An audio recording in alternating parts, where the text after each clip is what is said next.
یہ جو مستومین ہم نے کہا نا نشان زدہ یا جو دوسروں سے امتیاز کرے، یعنی آپ سمجھ لیں کہ وہ باوردی ہوں گے، پراپر جو ہے نا پروٹوکول کے ساتھ آئیں گے، یہ فرشتے جو ہے ڈسٹنگوشڈ فرشتے ہوں گے، یہ تمہاری مدد کے لیے آئیں گے. وَلِتَطْمَئِنَّ قُلُوبُكُمْ، حوصلہ بلند کرنے کے لیے، مورال ہائی کرنے کے لیے. ٹھیک ہے، جنگ تو مسلمان ہی لڑیں گے، فرشتے نہیں لڑیں گے.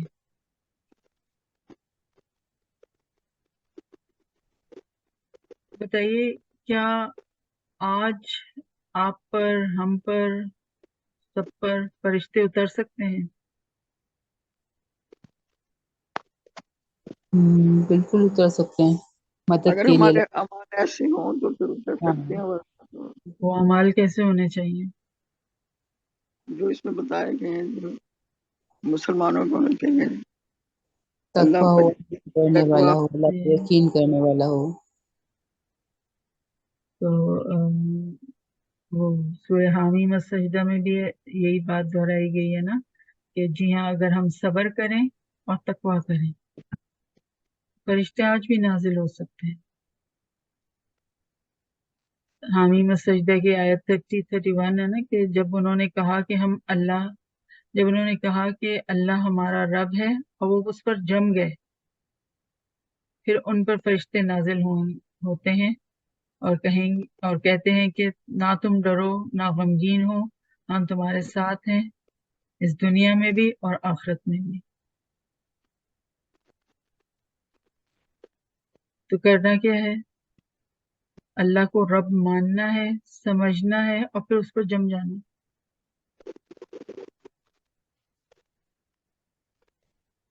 صبر اور تقویٰ دو صفات ہیں جو فرشتوں کو آج بھی اٹریکٹ کر سکتی ہیں، فرشتوں کے نزول کو اٹریکٹ کر سکتی ہیں کہ اللہ ہم پر فرشتے نازل فرمائے. ہم کیا چاہتے ہیں؟ ہم چاہتے ہیں کہ ہم جہاد پر نکلیں اور ہمیں صبر بالکل نہ کرنا پڑے، ہمیں واک اوور مل جائے، فوراً سے جو ہے نا ہم فتح سے ہمکنار ہو جائیں. بلکہ ہم تو یہ اتنے انسٹنٹینیس ہو گئے، ہم انسٹنٹ ہر چیز جو ہے انسٹنٹ ہم اتنا چاہتے ہیں. ہم چاہتے ہیں کہ ہمیں بس جہاد کا ارادہ کرنے پر ہی کامیابیاں اور کامرانیاں جو ہے نا وہ نصیب ہو جائیں، ایفرٹ زیرو کرنی پڑے گی، عملاً کچھ نہ کرنا پڑے ہمیں. اور پھر ہم کہتے ہیں کہ کم از کم میں نے ارادہ تو کیا نا، اور لوگ تو یہ بھی نہیں کر رہے. اب اس ارادہ کرنے پر بھی کیا مشکلیں آئیں گی میری راہ میں. تو یاد رکھیے اللہ تعالیٰ نے ارادہ جہاد پر اجر کا وعدہ نہیں فرمایا ہے. تم جہاد کا ارادہ کرو اور بس بیڑا پار نہیں. ارادے کی صداقت کیسے پتہ چلے گی؟ اگر ارادہ کیا ہے تو اب پھر عمل کر کے دکھانا ہے نا، اس کا ثبوت دینا ہے.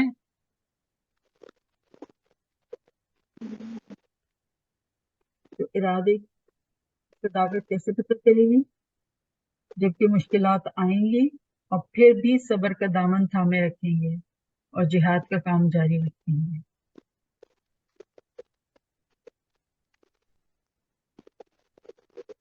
تو اللہ سے اجر ملنے کا شوق اور اللہ کے غضب کا خوف، یہ انسان کے لیے زبردست موٹیویٹنگ فیکٹر ہے، جذبہ محرکہ ہے انسان کو جہاد کے میدان میں آگے لے کر چلنے کے لیے. اللہ سے اجر ملنے کا شوق اور اللہ کے غضب کا خوف.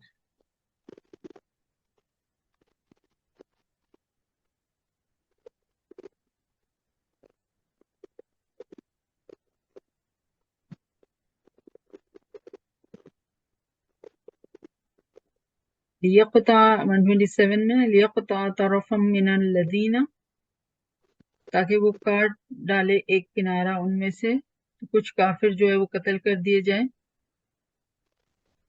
اور یخبتہم، یا رسوا کرے ان کو، بے عزتی محسوس کریں.